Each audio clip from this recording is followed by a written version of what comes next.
네, 여러분 반갑습니다. 오늘 강의를 맡은 성균관대학교 취재부입니다. 오늘 제가 준비한 이야기는요, 도대체 4차 산업혁명, 말은 많은데, 그 본질은 뭐고, 그래서, 일반인들은, 우리, 그냥 보통 사람들은 어떤 준비를 해야 되느냐, 그 이야기를 좀 담아왔습니다.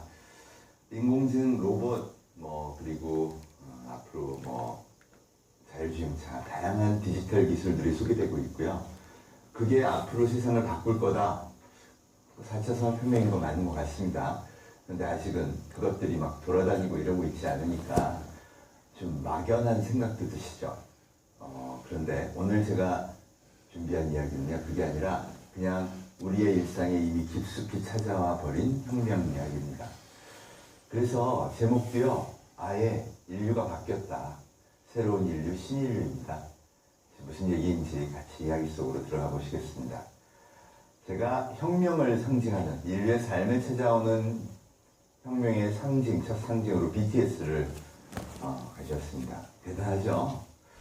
BTS는 정말 엄청난 파워를 보여준 것 같습니다. 그런데 사진이 꼭 BTS가 아니라 옛날 가수 생각이 납니다. 누가 떠오르세요? 네, 맞습니다. 이거 정확하게 비틀스 무대입니다. 비틀스가 미국에 처음 가서 데뷔했던 무대가 레인 나이트 쇼라는 토크쇼인데요. 거기서 이번에 BTS를 부르면서 옛날 걸 고증해서 똑같이 꾸민 겁니다. 그리고 옷도 똑같이 입혔죠. 사회자도 그렇게 입혔고요. 심지어 수십 명, 수백 명의 방청객도 그때와 똑같이 복색을 맞춰 입혀서 방송을 했습니다. 소위 말하자면 기념 방송을 한 거죠. 이유는 비틀스 이후에 가장 강력한 팬덤은 BTS다. 가장 비슷하고 가장 팬덤도 강력하다고 합니다. 와, 정말 대단한, 진짜 미국 그 방송국이라는 데가 얼마나 콧대가 높은 데인데 쉽지도 않았는데 정말 BTS가 대단하긴 한 모양입니다. 그런데 그게 무슨 혁명의 상징일까요? 우리 가수가 그럴 수도 있죠. 맞습니다. 그게 아니고요. BTS는 미디어 산업에 혁명이 일어났던 걸 상징한다고 제가 가져온 겁니다. 미디어, 방송, 음악, 그런 모든 분야에 혁명이 일어났다는 걸 상징하는 게 바로 BTS죠. 원래 가수라면 방송으로 데뷔합니다. 그리고 대중방송을 통해서, TV, 라디오를 통해서 엄청난 인기를 얻으면 음반 팔고, 음원 팔고, 그래서 또 여러 방송에 출연해서 돈 벌고, 그러는 건데, 비틀스는 분명히 그렇게 해서 돈 벌었는데요. 그게 아니라 데뷔조차 유튜브로 하죠. 그리고 세계 1위를 만든 건 음악 유통회사들이 자본 투자해서 만든 게 아니고요. 방송사들이 막 난리를 피워서 만든 게 아니고요. 2,500만의 팬덤, 아미가 자발적 마케팅을 해서 세계 1위를 만듭니다. 그럼 방송사하고 음악 유통회사는 돈 못 버는 구조가 되는 거네요. 맞습니다. 그래서 혁명이라고 그러죠. 비즈니스 차원에서 BTS는 새로운 시대가 열렸다는 혁명의 상징이라고 얘기합니다. 실제로 그 타격은 어마어마합니다. KBS, MBC, SBS 보세요. 지금 2009년 대한민국 스마트폰 등장 이후로 계속 내리막입니다. 올해 국감에서 더 심각했죠. KBS 적자 664억, 올해 상반기 적자입니다. 그럼 1년 지나면요, 1,300억. MBC 적자 445억. 상반기니까 1년 지나면 1,000억 적자예요. 이게 지금 매출 보세요. 여기서 1,000억 적자 그러면 어떻게 하라는 거죠? 이유는 안 보기 때문이죠. 그래서 미래 희망도 없습니다. 여기 대한민국 50년 절대 권력이라는 KBS, MBC에 여러분 혁명이 일어났어요. 이거 가져간 사람 누굴까요? 네이버.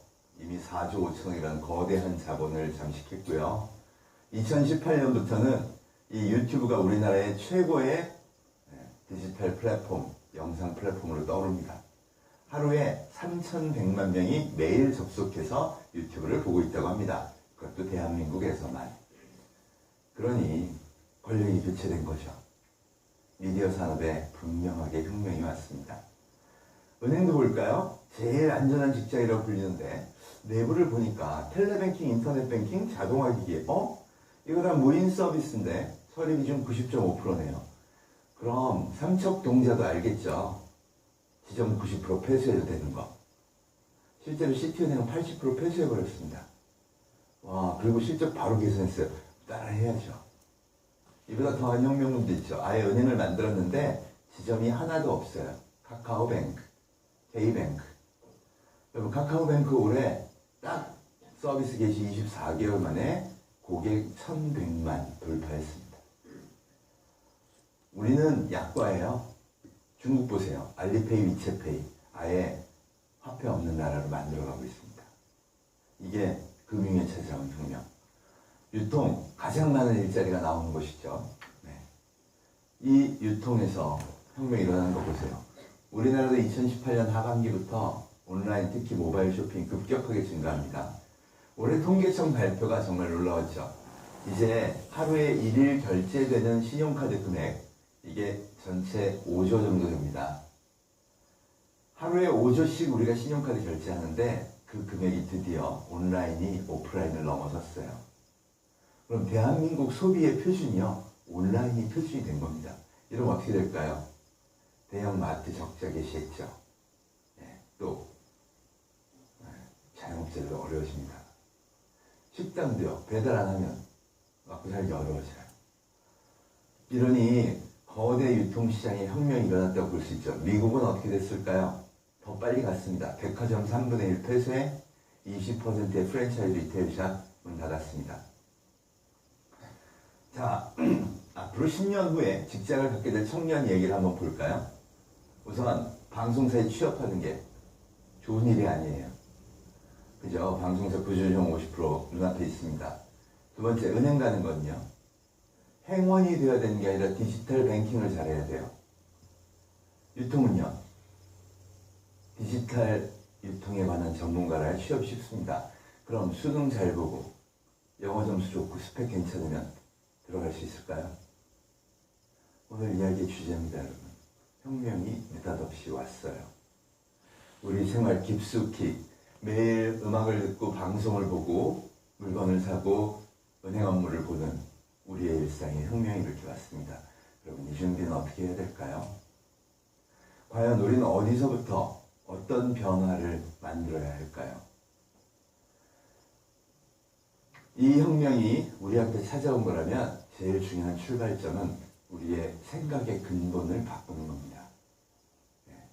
도대체 왜 이런 일이 일어나고 있는 건지 그것부터 명확히 하고 거기서 생각의 뿌리를 아예 새롭게 바꿔야 한다는 거죠.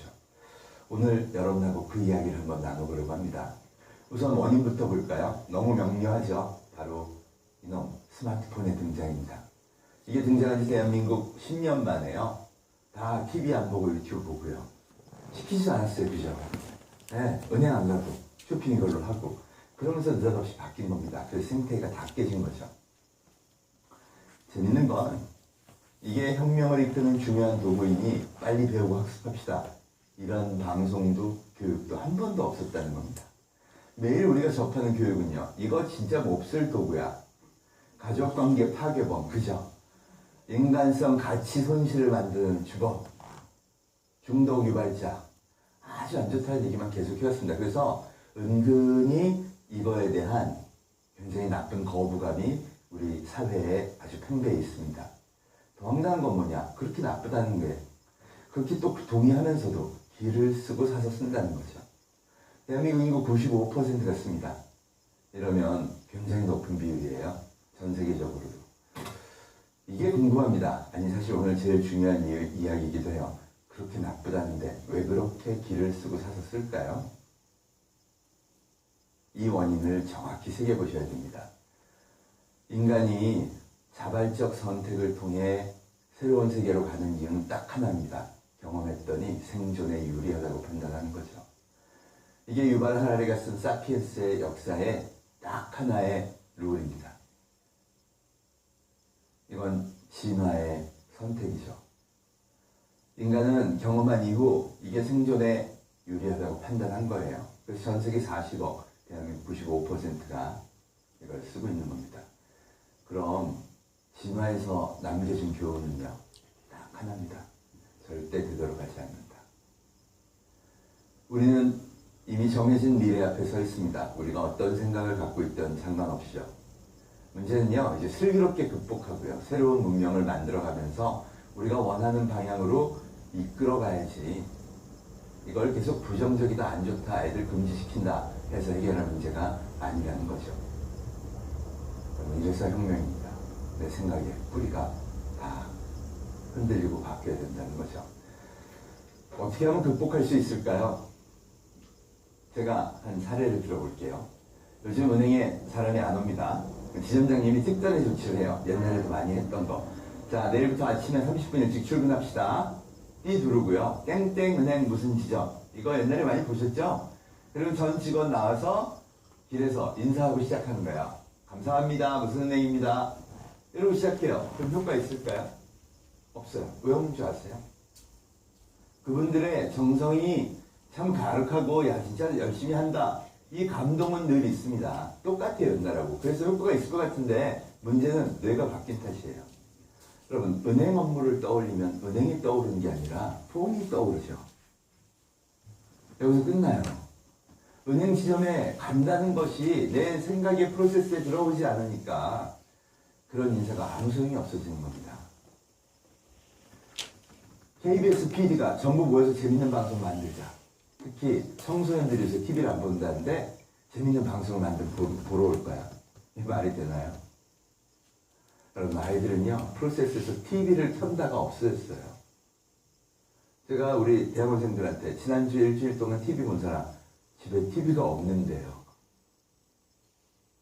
내 일상에서 TV를 켠다는 습관이 없어지면요, 아무리 잘 만들어도 보지 않습니다. 결국 우리가 해야 될 일은요, 혁명을 인지하는 거죠.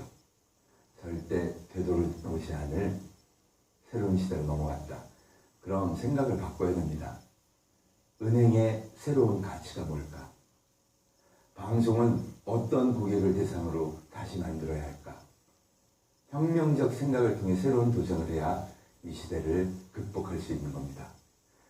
그럼 여러분 스스로도 한번 생각해 보십시오. 내가 지금 하고 있는 일, 나의 아이를 교육하는 일, 이 모든 것에 있어서 내가 지금 삼고 있는 기준, 이 가치의 기준이 과연 어떻게 달라져야 할까? 혁명의 본질은요, 바로 그래서 이 새로운 인류, 스마트폰을 자기 신체 일부처럼 쓰는 인류, 호모 사피엔스가 새로운 인류 문명의 표준이 되는 현상입니다. 그러니 이걸 경험하지 못했고 이걸 잘 쓸 줄 모르는 사람한테는요, 굉장히 버거운 숙제가 생길 셈이죠. 오늘 강의의 제목이 이 혁명의 모든 것을 함축합니다. 호모 사피엔스, 영국의 이코노미스트라는 잡지에서 2015년 처음 쓴 용어인데요. 인간의 생물학적 혁명이 라틴어로 호모 사피엔스입니다. 호모가 인간 종족, 사피엔스는 슬기롭다는 뜻이죠.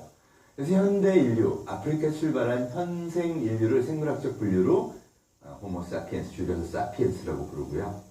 그래서 유발 하라리가 쓴 사피엔스가 바로 현생 인류에 관한 책입니다. 그 앞에 라틴어로 포노, 스마트폰을 의미한 단어를 하나 붙인 겁니다. 그러니 스마트폰이 신체 일부가 된 인류, 이렇게 보시면 돼요. 전화에 뭐라 그러냐? 5장 6부, 아니 5장 7부. 감 밑에, 쓸개 밑에 스마트폰이 붙은 겁니다. 인공장기예요. 왜 그렇게 얘기하는지 아세요? 도구가 아니라 장기다. 도구는 손에 붙어서만 씁니다. 장기는요, 나의 모든 신체에 영향을 미치죠. 특히 뇌와 습관에 어마어마한 영향을 미치기 때문에 제가 이걸 장기라고 부르는 겁니다. 그럼 달라지죠. 모든 습관과 모든 생활이 달라집니다. 그 달라진 인류를 겨냥해서 새로운 표준이 탄생하죠. 스마트폰 들어온 지 우리나라 10년인데 표준이 얼마나 달라졌을까요? 대한민국 평균 몇 프로일까요? 30%? 63.5%. 그게 작년 12월 말 기준입니다. 한국은행이 매년 조사를 하는데요. 2017년 46.5%, 2018년 63.5%, 올해는요, 당연히 70% 넘어갑니다. 20, 30, 40대는 오차범위 내에서 전부 다 80% 정도에 접근해 있다고 보시면 되고요. 그 다음 50대가 처음으로 50.5%를 넘었습니다. 60대가 18%, 70대가 7%입니다. 자, 그럼 50% 넘었으니까 대한민국 은행 업무 표준은 스마트폰 뱅킹 맞죠? 그럼 초등학교 4학년 사회교과서에 이렇게 써야 됩니다. 오늘은 은행 업무를 배워봅니다. 스마트폰을 열고 앱을 다운받고 계좌를 개설해 봅니다. 이렇게 해야 되죠. 그럼 우리가 알고 있던 상식은 뭐예요? 통장과 신분증을 들고 은행에 찾아가서 계좌를 개설하고 즐거운 마음으로 통장을 열어봅니다. 이거는요, 밑에 이렇게 써야 돼요. 아, 소수자 보호를 위한 보조 프로그램입니다. 그렇죠. 그럼 이거 제가 얘기하는 거 아니죠? 대한민국의 선택이 63.5라는 숫자가 표준이 바뀌었다고 얘기하는 겁니다. 그럼 여러분 머릿속의 표준도 이제 바꾸셔야 되는 거죠. 이런 게 한둘이 아닌 게 문제예요. 좀 크게 글로벌로 가볼까요?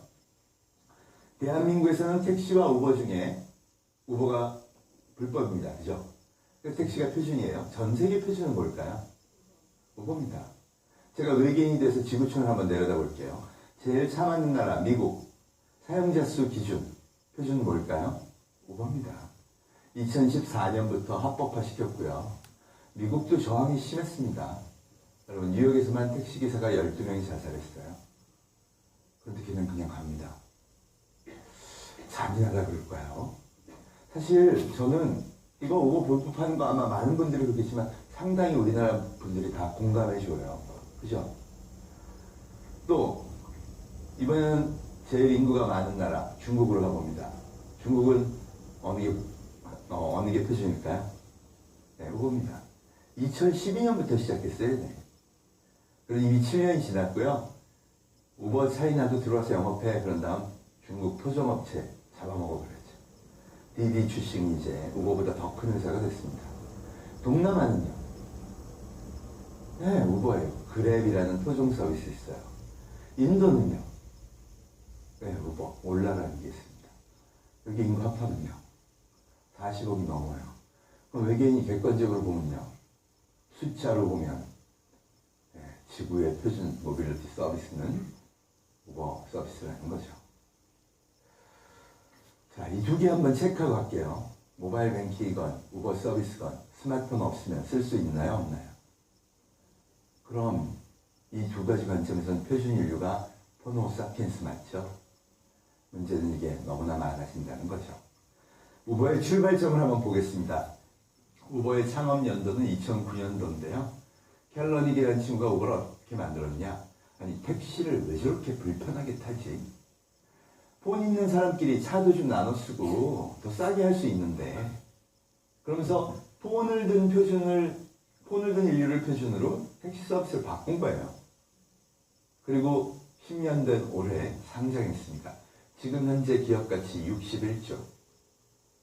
현대자동차 시가총액 2배입니다.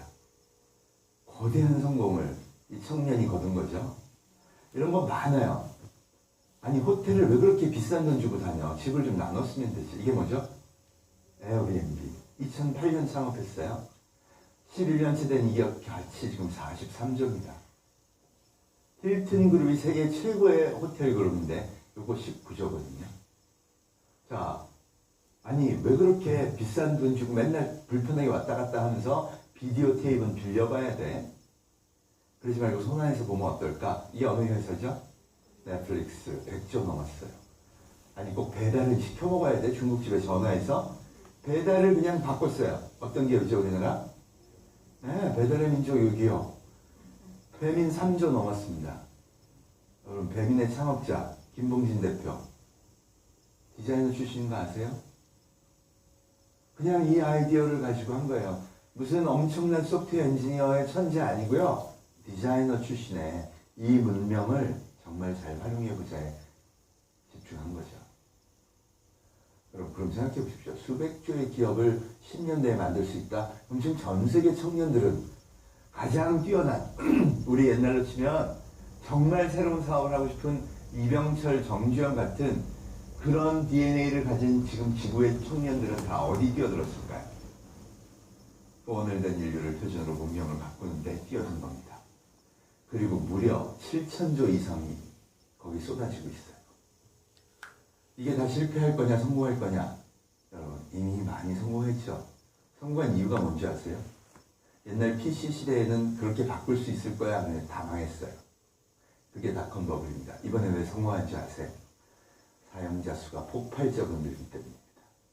인간이 손에 인터넷을 쥐었느냐, 책상 위에 머무느냐가 이렇게 큰 차이를 만든 거죠. 그럼 앞으로 미래를 준비하는 친구들은 어떤 인류를 표준으로 배워야 할까요? 호모 사피엔스가 표준입니다. 그렇게 돼야 한다고 지금 모든 데이터가 얘기하고 있습니다. 지금은 문명의 교책이라고 봐도 과하지 않습니다. 여러분, 청동기 설기로 넘어가고 다시 청동기가 반란을 일으켜서 설기를 무너뜨린 적은 없죠.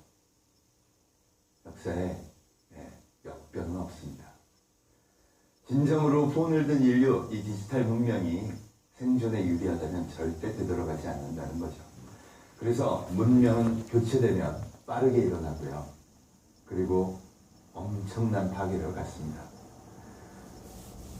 우리가 역사에서 교훈을 찾자면요, 1차 산업혁명 때가 제일 사실 심한 충격을 받았죠. 1850년 서구 열강들이 과학기술을 무장하고요, 아시아를 전부 먹어버리기 시작합니다. 그리고 그때 이제 조선에 왔죠. 신미양요, 병인양요, 이게 다 조선이 서구 문명에 대한 의사표현을 한 거였습니다. 바로 쇠국입니다. 흥선대원군이요, 쇠국의 상징이기도 하죠. 반면 일본이 아주 특이한 결정을 합니다. 일본은 후쿠자와 유키치라는 유럽 유학파들을 중심으로 대거 유럽에 갔다 와요. 그럼 그 사람들이 뭐라 그러냐?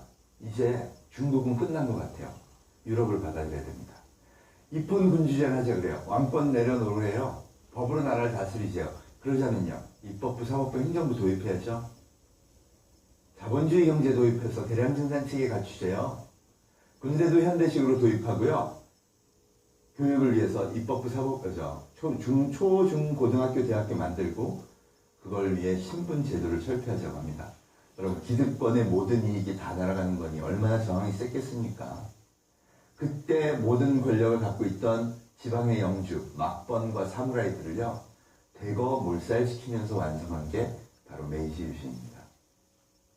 그리고 1870년 이후 40년 동안 그들은 아시아의 문명을 뼛속까지 갈아내버리고요, 거기에 유럽을 담습니다. 일본이 지금도 자기네들이 유럽의 일부라고 생각하는 이유가 바로 거기죠. 그리고 수천 년 아시아 역사상 처음으로 일본이 최강국이래요. 그리고 아주 짓밟아버리죠. 나쁜 나라 많습니다. 우리한테 몹쓸 짓 진짜 많이 했어요. 그래서 우리 맨날 반성을 하고 나쁘다 그러고 그래요. 그럼 우리는 누가 반성해야 될까요? 여러분, 쇠국은요, 지금도 나쁘다고 하지 않아요. 왜? 논리에 흠결이 없습니다. 외세로부터 우리를 지키자는데 그게 뭐가 나빠요? 문제는요, 상황 파악을 잘못했던 거죠. 막아낼 수 있을 만큼의 힘의 격차가 아니었던 겁니다. 여러분, 이건 혁명 때에만 일어난 일이죠. 외세를 막을 수 없었던 것. 나라가 망했습니다. 그리고 이후 100년 동안 후손들이 피로 갚았어요. 사실 쇄국을 했던 흥선대원군과 그 세대 분들은요, 편안하게 돌아가셨어요. 문제는 그 후손이 100년 동안 고통 속에 살아야 했다는 거죠. 지금까지도요, 심지어는. 저는 정치나 사회 얘기를 하려고 하는 게 아니라 오늘 이분 사진을 가져온 이유가 딱 하나입니다, 여러분. 여러분, 혹시 마음속에 흥선대원군이 담겨있진 않나요? 네. 무슨 얘기냐? 그래도 내가 살던 시대가 옳은 거 아니야? 자, 대륙에 새로운 문명이 왔는지 한번 보시자고요. 만약 내가 아무런 생각도 없이 그래도 내가 살던 시대에 모든 게 맞아, 나 어릴 때는 말이야, 내가 계속 이러고 있다면 우리 마음에 흥선대원군이 있는 겁니다. 그게 오늘 제가 드리고 싶은 말씀의 전부 주제입니다. 내 마음속에 진짜 혁명이 왔다면요, 내 마음속부터 몰아내야 됩니다. 자, 한번 체크해 보시죠. 도대체 내가 알고 있는 상식과 대륙의 문명은 얼마나 차이가 나는지 체크해 보시기 바랍니다. 2018년 5월 10일 기준 세계 10대 기업입니다. 1위부터 10위 중에 제가 녹색으로 표시한 8개가 폰을 든 인류를 표준으로 하는 기업이 차지합니다. 버크셔 해서웨이 JP모건은 금융기업인데 여기 다 투자해서 떼돈을 버는 기업이니까요. 10개가 전부 다라고 보시면 돼요. 아까 우버나 모바일 뱅킹처럼 폰 없는 사람이면 못 쓰는 서비스로 세계 1등부터 10등 기업이 다 채워졌다는 거죠. 1위 볼까요? 이 문명을 창조한 기업이니까 말할 것도 없고요. 2위 유통인데요. 매장도 직원도 없고요. 사진 보고 폰으로 찍어서 고르래요. 구글, 페이스북 3위, 5위 기업은 광고 기업입니다. 매출의 86%, 97% 광고니까요. 우리가 아는 광고는 신문 방송사 거 아닌가요? 여러분 근데 신문 방송사 거 뺏은 게 아니라 이걸 보는 인류는 신문 방송을 안 보는 인류입니다. 그죠?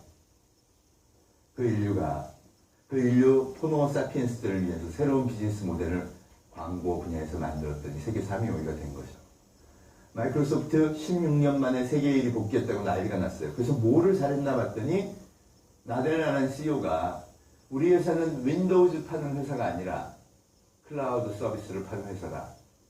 이걸 전부 다 바꿨다고 합니다. 그리고 5년 만에 클라우드 서비스 애주어가 아마존 웹 서비스를 꺾고 세계 1위에 복귀했죠.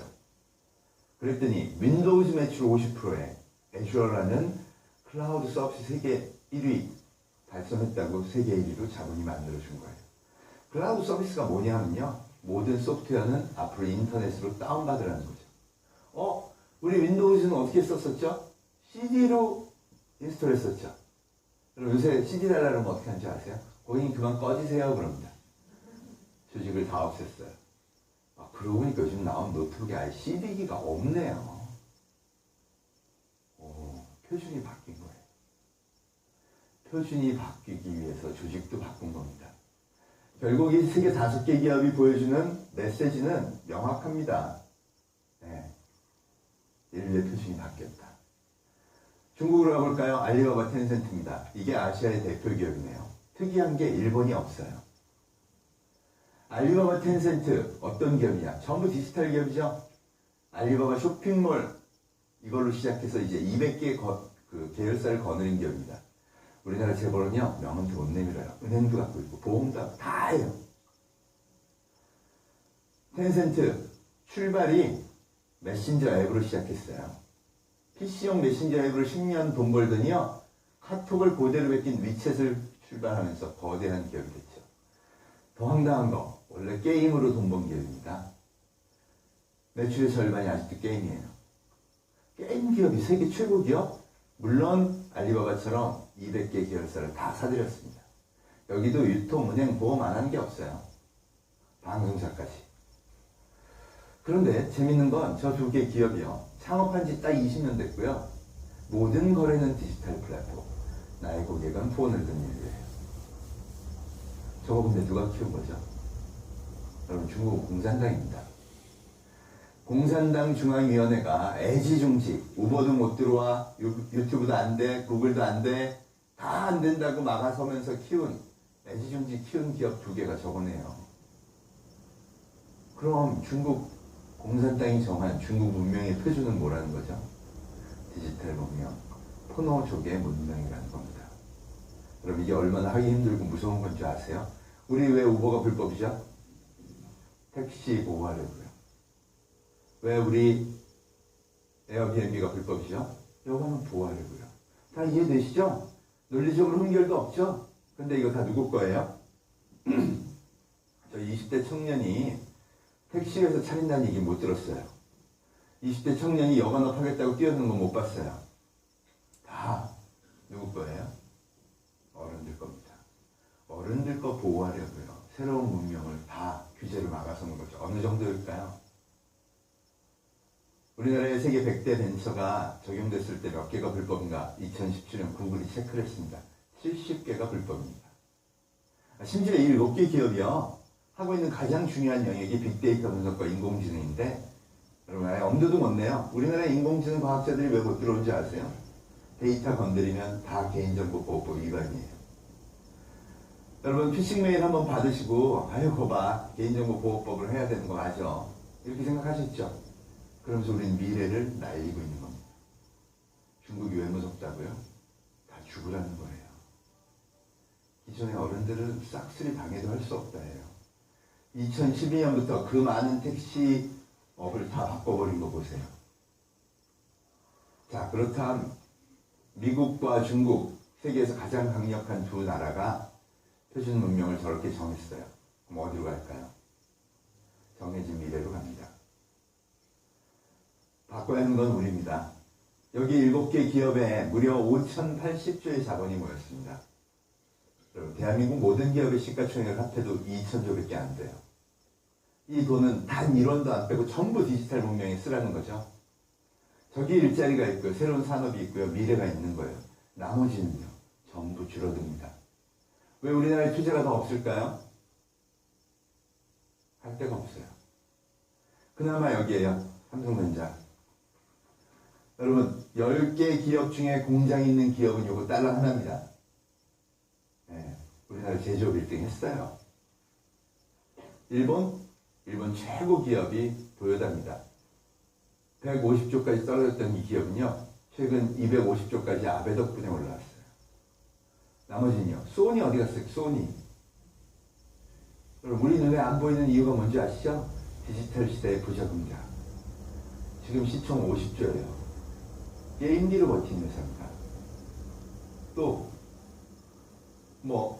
잭 웰치의 위대한 기업. 여러분 젊었을 때 이런 책 다 읽으셨죠? 제너럴 일렉트릭. 지금 몇 조일까요? 90조입니다. 368조 기업이 90조 벤치마킹 못하죠? 50조 벤치마킹 못합니다. 그 얘기는요. 제조업의 미래도 대한민국이 정하는 겁니다. 이제. 역설적으로는 우린 아무도 벤치마킹 할 데가 없어졌어요. 이제 창조해야 되는 시대가 된 겁니다. 적어도 제조 분야에서는 우리가 그 일을 맡아야 됩니다. 일본도 독일도 미국도 없어요, 제조는. 그럼 어디를 보고 갈까요? 여기를 보고 가야 되는 겁니다. 사실 삼성전자가 성공한 비결도 마찬가지죠. 작년 매출의 70%가 메모리입니다. 여러분, 저 7개 플랫폼이 비즈니스를 막 키우면 어떻게 될까요? 클라우드 서비스에 서버에 막 전부 저장장치 필요하겠죠. 그 엄청난 데이터를 모으기 위해서 메모리가 엄청나게 필요했던 거예요. 그리고 그게 삼성전자의 성공 비결이었죠. 또 하나가 스마트폰. 세계 점유율 1위. 이익은 애플보다 못 냈지만 어쨌든 소위 말하자면 호모사피엔스 문명의 가장 중요한 하드웨어를 생산하는 기업이 제조업 세계 1위가 됐구나. 이렇게 답이 나오는 겁니다. 그럼 앞으로 제조업은요. 자동차가 됐건 중공업이 됐건 어떻게 가야 된다고요? 호모사피엔스 시대에 서비스를 다룬 그런 회사가 되어야 된다는 거죠. 이게 메시지입니다. 근데 이게 굉장히 어렵죠. 여러분, 이거 인정하실 수 있으세요?